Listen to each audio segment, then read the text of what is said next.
औज़ुबिल्लाहिमिनश्शैतानिर्रजीम बिस्मिल्लाहिर्रहमानिर्रहीम। प्रोग्राम दो टोक के साथ मैं हूं आपका मेज़बान मोहम्मद अली।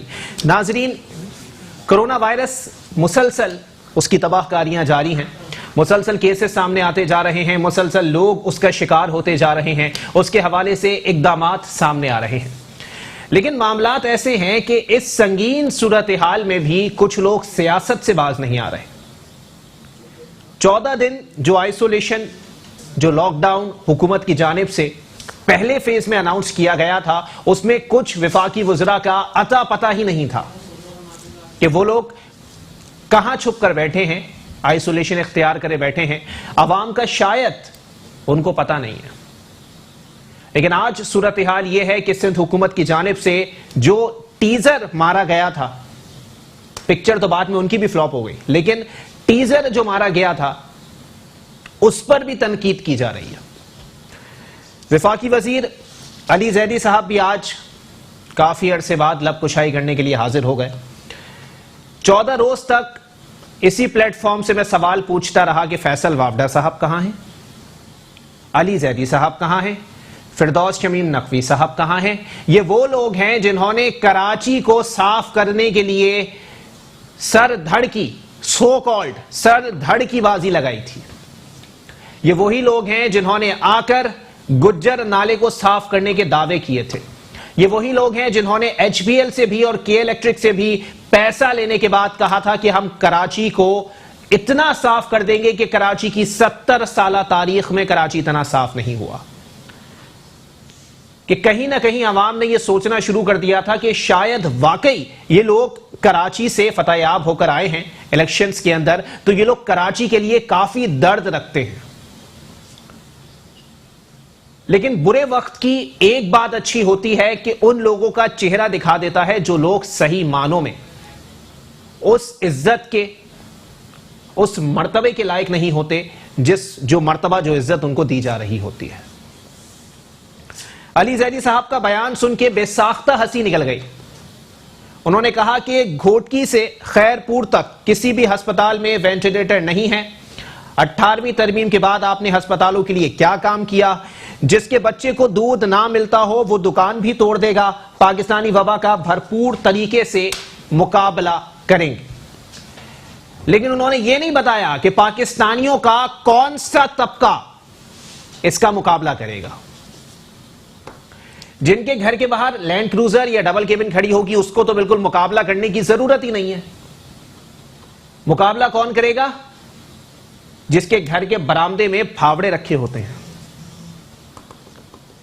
जिसका सारा काम बेलचे से होता है, वो मुकाबला करेगा। जिसके बच्चे को दूध ना मिलता हो वो दुकान तोड़ देगा। ये आपको 14 दिन बाद ख्याल आ रहा है? 12-12 हजार रुपए की अनाउंसमेंट कर दी गई और उसके ऊपर भी अवाम से पूछा जा रहा है कि कितने बच्चे हैं भाई तुम्हारे, तुम्हारा क्या मसला है कि कितने बच्चे हैं।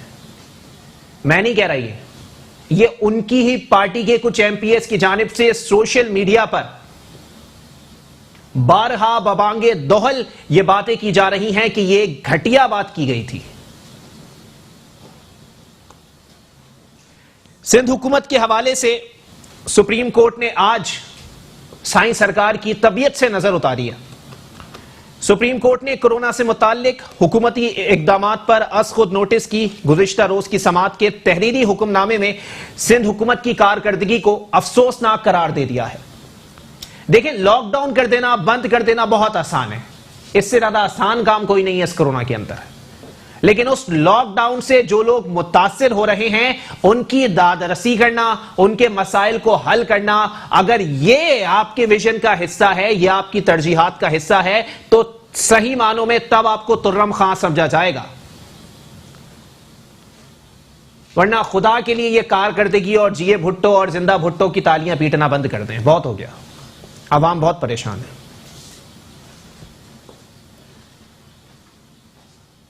चीफ जस्टिस साहब ने भी तायद की है कुछ एंकर्स की, जो बारहा यहीं से बैठ के, इन्हीं प्लेटफॉर्म से बैठ के बार बार एक ही बात करते हैं कि जनाबे वाला इमरान खान साहब की नीयत पे किसी को शक नहीं है। लेकिन जितनी बड़ी काबीना मौजूद है उससे लगता है कि खान साहब तन तनहा कोई फैसला नहीं कर सकते, जो कि लीडरशिप की सबसे बड़ी खामी है। पूरी विफाकी काबीना का एक सांचा खींच लिया जाए तो हर शख्स अपनी तबीयत में, अपने किरदार में और अपनी ही जात में एक लीडर है। फैसल वावडा साहब अलग लीडर हैं, जहांगीर खान तरीन साहब अलग लीडर हैं, अलीम खान साहब अलग लीडर हैं। इमरान खान साहब को लीडर मान कौन रहा है पूरी विफाकी काबीना के अंदर? यही मामलात हैं, इसी पर बात करेंगे। एक ब्रेक के लिए मुझे कहा जा रहा है, ब्रेक के बाद प्रोग्राम को यहीं से कंटिन्यू करेंगे।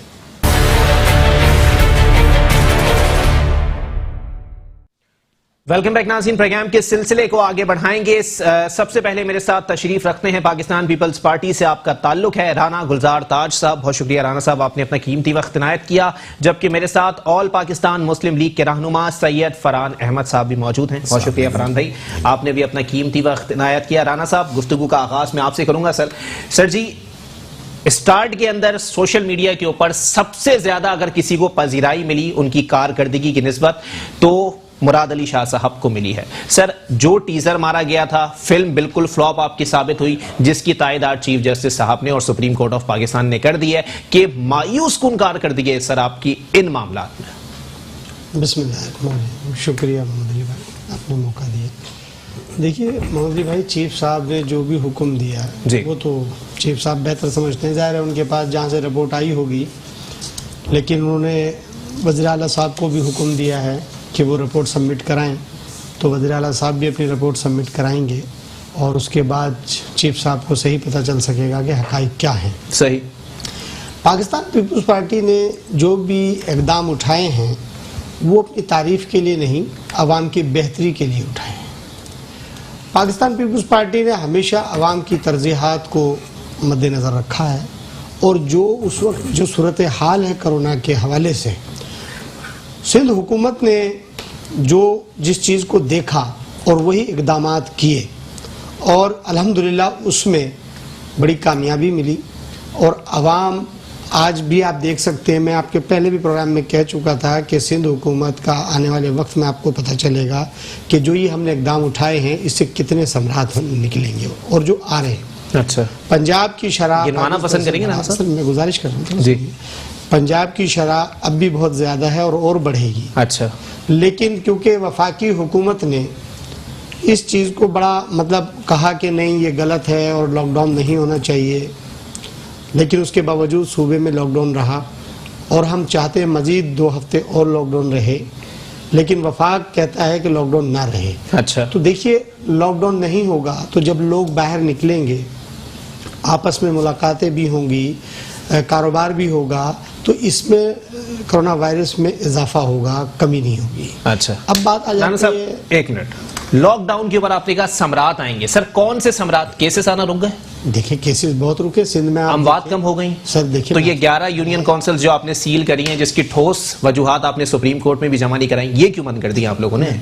इसी की बात है। अच्छा, देखिए इसका जवाब तो वज़ीर आला सिंध साहब देंगे। अच्छा, उन्होंने उसको किया। अच्छा, लेकिन वहाँ कोई केस निकले होंगे तो उन्होंने उसको किया होगा।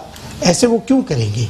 उनको मकसद है कि इससे क्या फ़ायदा होगा अगर वो यूनियन काउंसिल्स को लॉकडाउन में बिल्कुल ब्लॉक कर देंगे, तो इससे पीपल्स पार्टी को क्या फ़ायदा होगा? अच्छा, कोई फ़ायदा तो नहीं होगा, बल्कि अवाम को परेशानी होगी। और देखिए अवाम को परेशान कर कर हमें क्या मिलेगा, हुकूमत को क्या मिलेगा?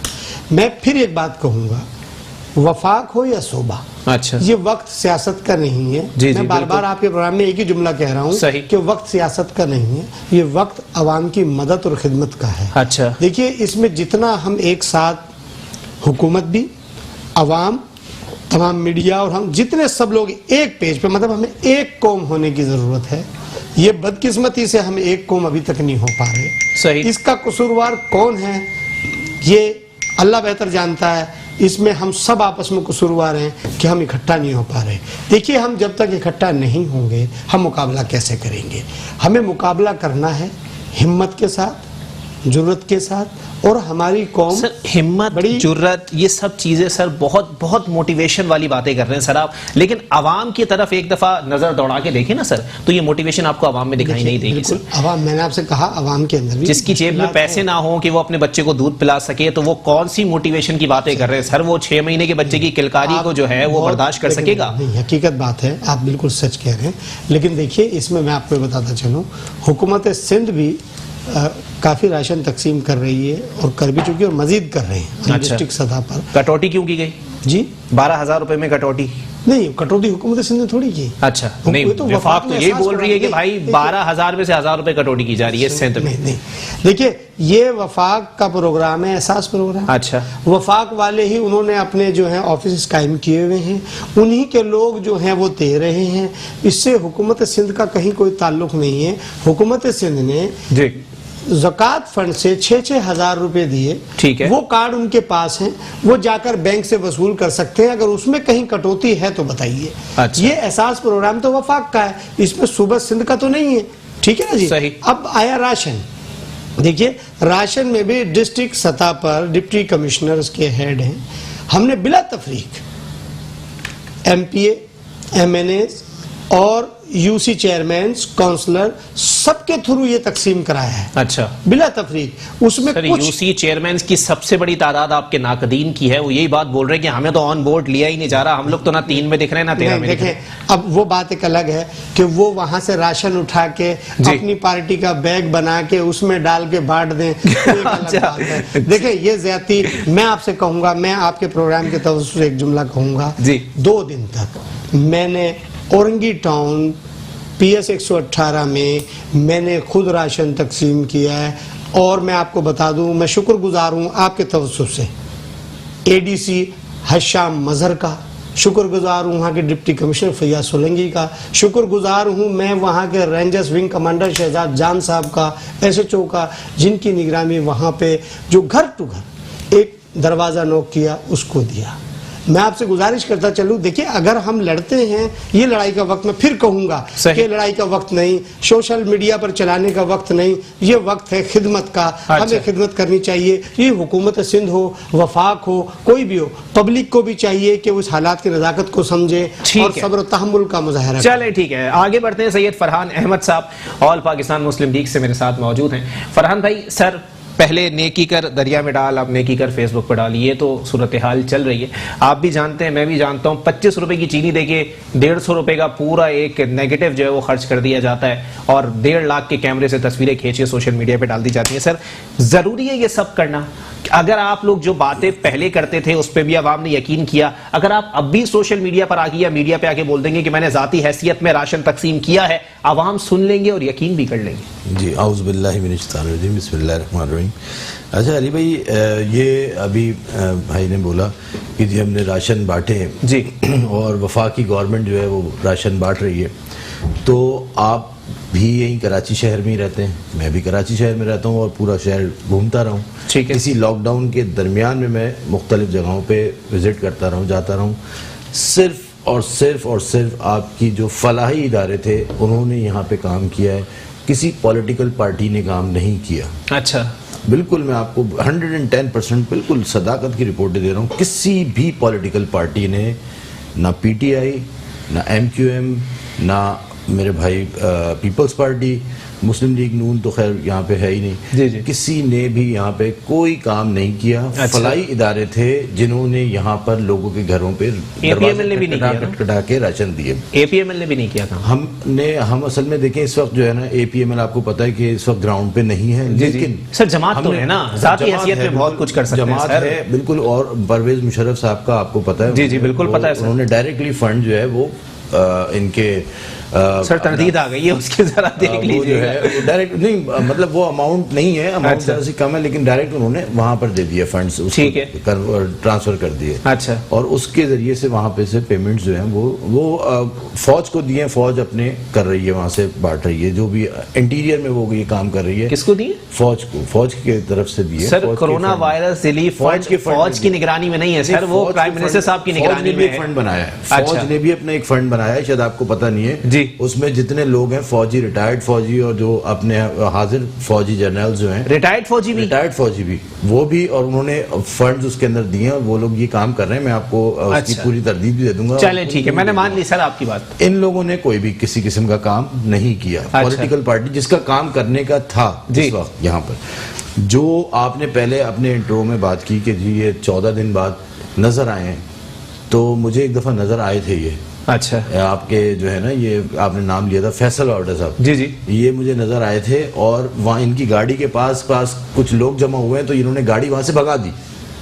लोगों को देख के गाड़ी भगा दी इन्होंने। ये मैं आपको जमजमा की बात बता रहा हूँ, कराची शहर में जगह है, इन्होंने अपनी गाड़ी वहां से भगा दी कि भागो यहाँ से। अच्छा। तो ये तो अब लोगों से भागते फिर रहे हैं, ये क्या लोगों की खिदमत करेंगे? ये मतलब जो है पीटीआई, आप फैसल आबडा हो गए या आप वो दूसरे जो है हमारे अली जैदी साहब जो हैं, ये लोग तो नजर ही नहीं आए ना। और अब आप इनके जो लीडर हैं इमरान खान साहब, उन्होंने ये पहले दिन से काम क्या कर रहे थे, घरों में बैठ के प्लानिंग कर रहे थे कि 20 दिन के बाद जब हम बाहर निकलेंगे तो हम किस वे में बाहर निकलेंगे। सबसे पहला जो क्राइम इन्होंने किया, जिसको आप नोट कर लें, ये सबसे बड़ा पहला क्राइम है कि आपने एक फलाही काम करने के लिए, गवर्नमेंट ने फलाही काम करने के लिए एक अपनी फोर्स बना ली। अच्छा, उस फोर्स के ऊपर आज आप देखें 7 लाख लोग ये बोलते हैं कि हमने 7 लाख लोगों को मेंबर बना लिया। जी जी, ठीक है सर। अब 7 लाख लोग रोजाना 300 रुपए एक मेंबर पे खर्च कर रहे हैं। ठीक है, 22 करोड़ रुपए रोजाना ये अपने सिर्फ 7 लाख लोगों पे खर्च कर रहे हैं। अच्छा, 22 करोड़ रुपए, वो 22 करोड़ रुपए जो 144 अरब रुपए इनको मिले हैं, सही, उस 22 करोड़ सर ये इन चीजों से निकल के बात करें ना, देखें फिर तरीकेकार वजह कर दें आप मुझे, किस तरह से तरीका दे देता हूं। 18वीं तरमीम के जरिए फंड्स सिंध हुकूमत को देते हैं। नहीं, मैं बता देता, मैं आपको एक मशवरा देता हूँ। इनके पास तो सारे अकल से पैदल लोग बैठे हुए हैं, इनके जितने भी एडवाइजर हैं, इनको कुछ नहीं अकल। अच्छा, कि करना क्या है हमने। जी जी, यही इमरान खान साहब कंटेनर पे खड़े होके इस बिल्डर्स के जो कंस्ट्रक्शन का जो काम करने वाले हैं, इनको बिल्डर माफिया कहते थे। आपको पता होगा, बिल्डर माफिया कहते थे। आज बिल्डर को आपने मराद दे दी, टैक्स फ्री कर दिया। आप इस सेक्टर में 1.7 लेबर आपकी काम करती है पूरे इस सेक्टर के अंदर। पूरे पाकिस्तान की जो लेबर है उसकी 1.7% लेबर काम कर रही है। अच्छा, आपने अगर कोई मराद देनी थी, जी जी, तो भाई आपको मराद देनी थी ज़राअत में। आप लीडर हैं यार, आप जो है प्राइम मिनिस्टर हैं। अच्छा, आपको देखना है कि जब ये लॉकडाउन खत्म होगा पूरी दुनिया से, जी जी, तो उस वक्त हमें किस चीज की जरूरत होगी, या पूरी दुनिया को किस चीज की जरूरत होगी? उस वक्त पूरी दुनिया को जरूरत होगी अनाज की और दवाइयों की। ठीक है। और अगर आप आज मेरी बात ये नोट कर लें कि अगर आप आज अनाज को वाफर मिकदार में, हमारे यहाँ जो स्टैंडर्ड इस वक्त चल रहा है, वो बहुत सारी वजूहात की बिना पे हमारे यहाँ अनाज बहुत कम। देखिए फरहान भाई, ये बात आप भी जानते हैं, ये बात मैं भी जानता हूं सर, कि ज़राअत में सब्सिडी मुस्तकबिल में इनको देनी ही देनी है, मरात इनको देनी ही देनी है, क्योंकि इनकी पार्टी के 70% लोग आज क्यों नहीं देनी, ज़राअत के शोबे से वापस, आज क्यों नहीं देनी? अच्छा, आज अगर आप देंगे जी, तो आज से आप अपना अनाज इकट्ठा करके रखेंगे ना। ठीक है। ये डॉलर है सर, आम जो दरख्त में लगा हुआ है। मुझसे किसी ने पूछा ये आम लगा, मैंने कहा डॉलर लगा हुआ है भाई, इसको तोड़ोगे, इसको एक्सपोर्ट करोगे, डॉलर मिलेगा आपको। अच्छा, आपके पास वाहिद सोर्स, जब ये लॉकडाउन खत्म होगा, वाहिद सोर्स होगी अनाज। अच्छा। या दूसरा अगर कोई सेक्टर था तो वो था फार्मास्यूटिकल। जिस दिन ये आए उस दिन एक जो दवाई 100 रुपए की थी, आज वो दवाई 140 रुपए की है।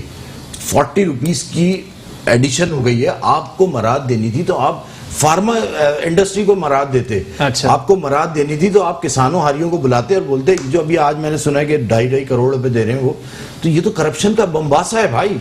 अच्छा। ये करप्शन मतलब ये वही सारे तरीकेकार हैं जो पिछले वाले करके गए। ये आज आप वही काम कर रहे हैं। आप मतलब 2.5 करोड़ रुपए एक बेरोजगार को दे रहे हैं। इससे बेहतर ये नहीं है कि आप 2,500 लोगों को वो 2.5 करोड़ रुपए बांट दें और वो लोग आपको कमा के देंगे। अच्छा। उससे देखें आप, एग्रीकल्चर हमारे यहाँ बहुत कम हो गई क्योंकि एग्रीकल्चर डेवलपमेंट बैंक खत्म हो चुके हैं। सही। किसान के पास पैसा नहीं है बीज के लिए, खाद के लिए, यूरिया के लिए, ठीक है, ट्रैक्टर चलाने के लिए। अगर आप उसको किसान को पैसा देंगे ट्रैक्टर चलाने के लिए, वो अनाज उगा के आप ही को देगा। आपके पास जब अनाज होगा तो आपका ये लड़ाई झगड़ा जो आप आज कर रहे हैं, बात कर रहे हैं, एक तो वो शुगर माफिया आ गया बीच में, अच्छा, फिर दूसरा आपका ये गंदम का अब सुनने में आ रहा है कि उसका भी बहरान आ जाएगा सही थोड़े दिनों के अंदर। ठीक है चले, ठीक है। मेरी गुजारिश है जरा पाकिस्तान तहरीके इंसाफ से भी किसी को टेलीफोन कॉल पर ले लें, उनसे भी पूछ लेते हैं मामलात क्या हैं। जब तक मैं पाकिस्तान पीपल्स पार्टी के रहनुमा राना गुलजार ताज साहब की जाने बढ़ता हूं। राना साहब, जनाबे वाला ताजिर बड़े परेशान है सर। वो मान लिए उनकी बात के 365 दिन उन्होंने कमाया, अभी 15 दिन के अंदर वो बर्बाद होने पे आ गए। बेरोजगारी बढ़ गई है। आप लोगों के वादे ये थे कि किसी को नौकरी से नहीं निकाला जाएगा, जबकि कराची में और खासकर सिंध में काम करने वाली कोई ऐसी कंपनी नहीं है जिसने डाउन साइजिंग इन हालात में ना की हो। सर, आपका वादा झूठा था या फिर आप लोगों का इख्तियार ही नहीं है प्राइवेट सेक्टर में? देखिए, सबसे पहले तो मैं सैलानी वेलफेयर को खराज तहसीन पेश करना चाहता हूँ, और जेडीसी को, कि जिस अंदाज में वो शहर में काम कर रहे हैं, ये उनको मुबारकबाद भी और खराज तहसीन पेश करते हैं कि वो बहुत अच्छा काम कर रहे हैं। अब बात आ गई, आपने कहा कि ताजिरों का और प्राइवेट सेक्टर। देखिए, सबसे गुजारिश की गई है कि आप गवर्नमेंट के साथ ताउन करें और इस हालात की नज़ाकत को समझते हुए आप इस पर अमल करें। अच्छा, लेकिन मैंने आपसे कहा ना कि अगर हुकूमत इन पर जबर या ज़बरदस्ती या कोई कानूनी कार्रवाई करती है तो फिर उस पर एक बात ये आ जाती है कि देखें जी, हुकूमत जबर कर रही है और इनके खिलाफ काम है। ये एक रज़ाकाराना अपील है सब लोगों के लिए कि आप उन लोगों का ख्याल भी रखें जो प्राइवेट सेक्टर बेलगाम घोड़ा है। नहीं, ऐसी बात नहीं है। अच्छा, फिर आखिरी हल तो यही है ना जी कि मेरी अगर जाती राय, सुनी नहीं रहे आप सर, मेरी जाती राय जी, पीपुल्स पार्टी, राना साहब वो तो सुनी नहीं रहे ना आप लोगों की। मेरी गुजारिश है, मेरी जाती राय, इसमें पीपुल्स पार्टी या मैं किसी जमात की, मेरी अपनी पर्सनल राय बता। अच्छा, जो शख्स अगर गवर्नमेंट का कहना ना माने उनको जेलों में डाल दिया जाए। अच्छा, और कतन उनको हुकूमत के रिट कायम करनी है, और जिन लोगों को मुआवजा नहीं मिला हुकूमत उनको मुआवजा दिलाए, उनके खिलाफ कानूनी एक्शन होना चाहिए। अच्छा, देखिए, ये वक्त मनमानी का नहीं है, ये वक्त बहस व मुबाहिसे का नहीं है, ये वक्त है अवाम को रिलीफ देना, ये वक्त है अवाम का तहफ़्फ़ुज़ का ख्याल रखना कि अवाम जो परेशान है। लेकिन यहाँ थोड़ा सा शहरियों पर भी गुजारिश करता हूँ मैं आपके चैनल से कि अल्लाह के वास्ते कोरोना को कोरोना समझे, इंजॉय ना करें, पतंगे ना उड़ाएं, रिश्तेदारियां ना निभाएं।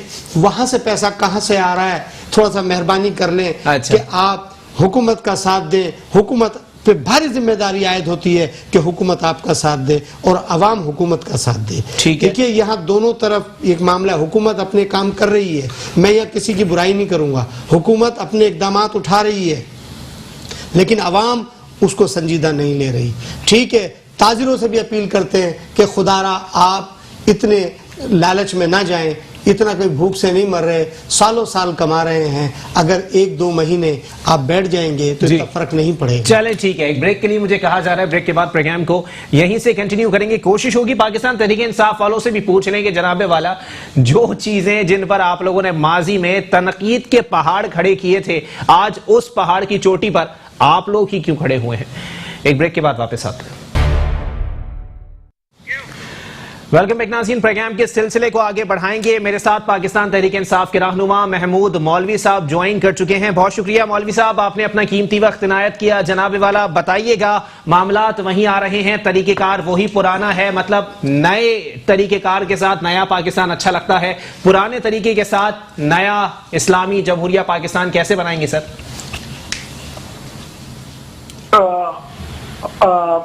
जी, आप, मैं समझा नहीं भैया, आप जरा बताएंगे मेरा सवाल। जो तरीकेकार इस वक्त इस वबा को लेकर और इस सूरत हाल को लेकर अपनाया जा रहा है, फरहान अहमद साहब मेरे साथ मौजूद हैं, वो फरमा रहे हैं कि ये तरीकेकार वही पुराना है जो माजी की हुकूमतों ने अपनाया था, यानी माजी की हुकूमतों की पॉलिसीज और हुकूमत नई है। ये कोरोना के सिलसिले में कह रहे हैं तो एक चीज है, ये कोरोना तो बीमारी बिल्कुल नहीं है, तो इसमें तो कोई माजी में तो अल्लाह ना करे, कभी था ही नहीं कोरोना जो अभी आप बात कर रहे हैं कि कोरोना तो पहली बार हुआ है। कोरोना भी नहीं है, हुकूमत भी नया पाकिस्तान है। अरे एक मिनट में जरा बात होती है। नया पाकिस्तान में तो मतलब ये देखें, ये नए पाकिस्तान या पुराने पाकिस्तान की बात नहीं है। अगर हम कोरोना की बात कर रहे हैं तो हुजूर ये तो बीमारी पहली बार आई है। ठीक है मौलवी साहब, जरा बता दें सर, फिंगर टिप्स पे मैं चाहूंगा सर, मुझे बता दें कि जो इकदाम किए जा रहे हैं वाकई उसके समरात अवाम तक पहुंचेंगे या नहीं, क्योंकि जो टाइगर फोर्स आप लोगों ने बनाई है सर, दिन के 22 करोड़ रुपए पूरे पाकिस्तान में खर्च हो रहे हैं, फरहान अहमद साहब फरमा रहे हैं। देखिए एक बात मैं बता दूं, किसी को तनख्वाह नहीं दी जा रही है टाइगर फोर्स में, और जो आज भी हम एहसास प्रोग्राम में हमने सिंध का पूरा दौरा किया, हर जगह डीसी ऑफिस में सब जगह हम देख के आए, लोगों को बाकायदगी से ये पैसे मिल रहे हैं, किसी को कोई शिकायत नहीं है। जहाँ के हालांकि यहाँ पे सिंध में पीपल्स पार्टी के काफी मतलब आपको ही पता है कि गवर्नमेंट है, उसके बावजूद वो काफी सेटिस्फाइड है। पंजाब में लोगों को कोई प्रॉब्लम नहीं है और सब लोगों को मिल रहा है। तो मतलब देखिए जितना हो सक रहा है हुकूमत कर रही है। अगर आप दुनिया का मुकाबला करें फिर भी आज हम जो है बहुत अल्लाह का बड़ा शुक्र है और मालिक का करम है कि हम बहुत बेहतर पोजीशन में हैं। अभी इस वक्त देखे ना हमारी जो अभी हमने जो टेस्ट किट्स मेरे ख्याल से कल कराची में 50,000 टेस्ट किट्स आ रहे हैं इस्लामाबाद से, और मतलब जितना हो सकता है हम करने की कोशिश तो कर रहे हैं।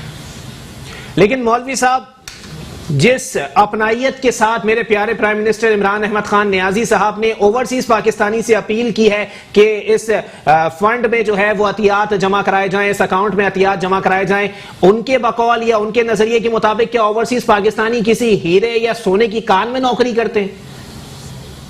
नहीं देखिए, हीरे या सोने की कान में नौकरी नहीं करते।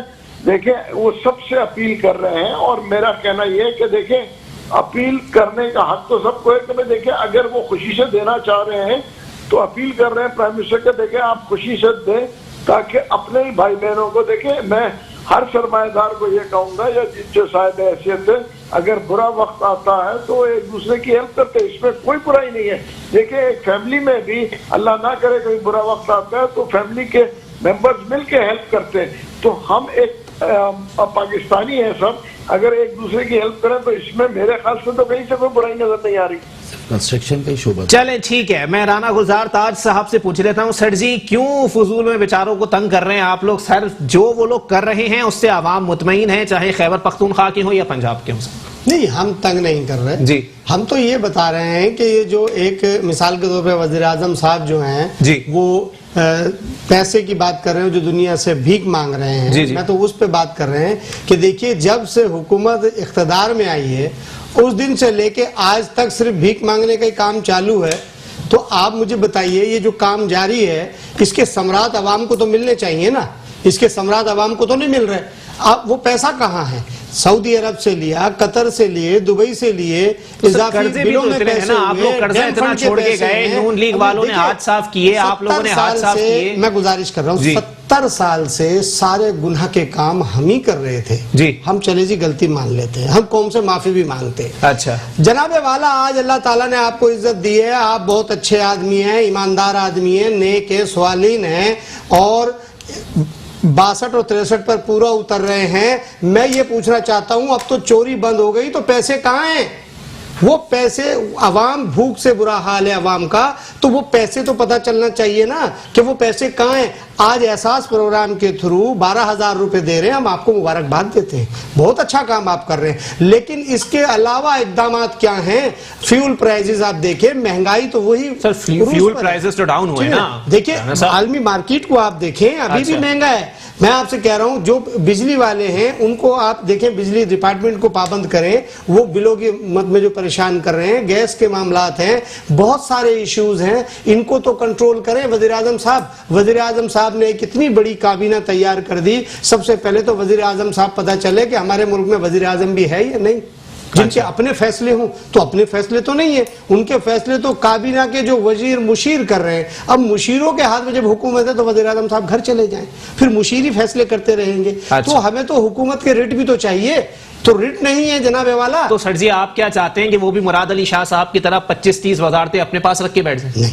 देखिए जो आइन के मुताबिक, कानून के मुताबिक जो तरीका है वो होना चाहिए। मुराद अली शाह ने, हमारे पास 18 मिनिस्टर है जी, 18 ही है, ठीक है, हमारे पास 20 नहीं है। अच्छा ठीक है, इनके जो कानून में है कानून के मुताबिक काम करें। अलीम खान को फिर वजारत दे दी गई। अच्छा, जितने लोग इनके पास वजीर हैं सारे लोग जो हैं कहीं FIR में, कोई नेब के पास, कोई कहीं सारे के सारे किसी न किसी मामलात में उलझे हुए हैं। तो आप फिर ठीक है वज़ीर आज़म ये बिल तो आपके नाम पे ही फटा हुआ है वैसे। हमें आपकी नीयत पे शक नहीं है, आप बड़े अच्छे आदमी हैं। अच्छा। लेकिन आप खुद अच्छे आदमी हैं तो अच्छाई के काम क्यों नहीं कर रहे? अच्छा। हमें आप पे शक नहीं है। चले ठीक है। फरहान अहमद साहब, जनाबे वाला, चाहूंगा सर जो बातें महमूद मौलवी साहब ने की हैं मुत्तफिक हैं हम उनकी बातों से? अच्छा, महमूद साहब हैं अभी? जी मौजूद। अच्छा, महमूद साहब से मैं आपसे बात कर रहा था कि करप्शन वही वाली चल रही है जो पहले चल रही थी। तो उन्होंने अपनी बातों से वाजे कर दिया कि आपने सवाल किया इनसे टाइगर फोर्स का और वो ले गया एहसास प्रोग्राम की तरफ। सही कि जी एहसास प्रोग्राम, तो आप पहले दिन ही ये बात कर लेते कि ये एहसास प्रोग्राम के थ्रू हम ये करेंगे और ये यूसीज को दे देते। आप क्यों रोजाना 22 करोड़ रुपए, ये किसी के बाप का पैसा नहीं है भाई।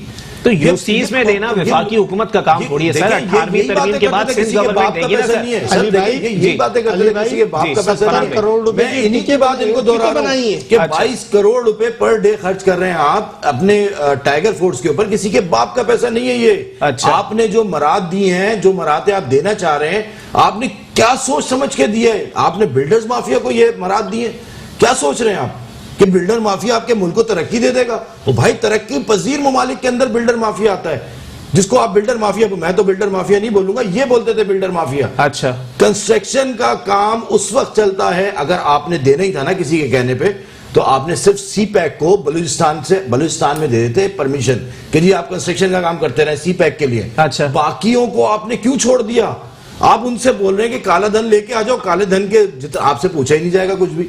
भाई क्यों, आप कौन होते हैं ना पूछने वाले? ये वही जो आप खुद बनी गाला के जो मकानात आपने ब्लैक को व्हाइट करवाया। भाई आप लोग किसी हाल में खुश हैं सर? देखें, मैं बताऊं आपको, देखें एक आदमी होता है कि होते उसके सब खड़ा हुआ होगा ना, वो झूठ बोल रहा होगा। अच्छा। पता होगा ये झूठा आदमी है, ठीक है, लेकिन इन्होंने जितनी बातें बोली कभी बैठे नहीं थे ये। जैसे जरदारी साहब थे या नवाज शरीफ साहब थे, हम बोलते हैं इनको कि यार ये लोग झूठ बोलते हैं। सही। ये झूठ बोल के गवर्नमेंट में आते हैं, ऐसे लोगों के साथ झूठ बोलते हैं जो बेचारे पढ़े लिखे नहीं होते। लेकिन इनका जो लीडर है वो पढ़े लिखे लोगों के साथ झूठ बोल के आया है। इनका लीडर जो है वो अवाम जो इनको वोट दे रही थी वो सारे यूथ थे और पढ़े लिखे लोग थे, उनको झूठ बोला इन्होंने, हर बात के ऊपर झूठ बोला कि मैं छोड़ूंगा नहीं, मैं चोरों को नहीं छोड़ूंगा। अच्छा, अब आप मुझे बताएं कि ये इतनी बड़ी बात कर रहे हैं। आज मुझे सिर्फ इनका जो पोर्टफोलियो है पोर्ट्स एंड शिपिंग है जी। पोर्ट्स एंड शिपिंग में एक बहुत बड़ा क्राइम हुआ था जिसमें काफी सारे लोग मर गए थे। अच्छा। उसकी इंक्वायरी रिपोर्ट कहाँ गई, कहाँ है वो? इनसे पूछे जरा कि कहाँ है रिपोर्ट इनको। सर ये कंटेंट से हट जाएगी चीज सर, कोरोना पे रहने देना, आप कहाँ चले गए उस हादसे की तरफ? मैं सिंपल सी बात बताऊं, पूरी दुनिया इस वक्त काम कर रही है क्लोरोक्विन के, क्लोरोक्विन से इलाज कर रही है। आप भाई दवाइयां दे दें। और आज आपने जो कंट्रोल किया है ना, जो ये बोल रहे हैं कि जी हमने कंट्रोल कर लिया, कंट्रोल कुछ नहीं है। अच्छा। टेस्ट अब आपके यहाँ 50,000 आए हैं, जब टेस्ट होने शुरू होंगे तो फिर आपको पता चलेगा कितने पेशेंट आपके पास आ गए। चलें ठीक है। महमूद मौलवी साहब, जनाबे वाला, दोनों मेहमानान की गुफ्तगू आप सुन रहे हैं। सर कुछ कहना चाहेंगे इनके जवाब में? जी, पहले तो मैं अपने मोहतरम भाई से कहूंगा जो उन्होंने पहले कहा कि हम भीख मांग रहे हैं। देखिए मेरे ख्याल से लफ्ज जो है ना, अगर आप ये जो है ना भीख का लफ्ज इस्तेमाल करना, मेरे ख्याल से हमारी कौम के लिए जो है ना, ये मेरे ख्याल से कोई अच्छे अल्फाज नहीं है। तो हम तो मौजूद अल्फाज इस्तेमाल कर लेंगे। देखें ना, हम ये अगर कोई इमदाद, कोई किसी को आप इमदाद ले रहे हैं या इमदाद दे रहे हैं तो उसको हम भीख ना कहें। पहली चीज तो मैं कहूँगा, क्योंकि देखें हम सब पाकिस्तानी हैं और ये हम सब के लिए इंटरेस्टेड है, तो हम मेरे ख्याल से ऐसे लफ्ज इस्तेमाल ना करें कि हम भीख मांग रहे हैं और फलाना मांग रहे हैं। लेकिन हम चीजों को बेहतरी। महमूद भाई, ये मैं नहीं कह रहा हूँ, ये इमरान खान साहब कहते थे कैंटीनर पे खड़े होकर भीख मांगने का लफ्ज। जी मौलवी साहब। जी सर। देखिए भैया, मैंने क्योंकि इस वक्त आपसे सुना तो मैं आपसे माजरत से ये कह रहा हूँ कि आप खुद भी इत्तेफाक करेंगे कि ये लफ्ज मतलब अच्छा नहीं लग रहा, इसलिए मैंने आपसे कहा।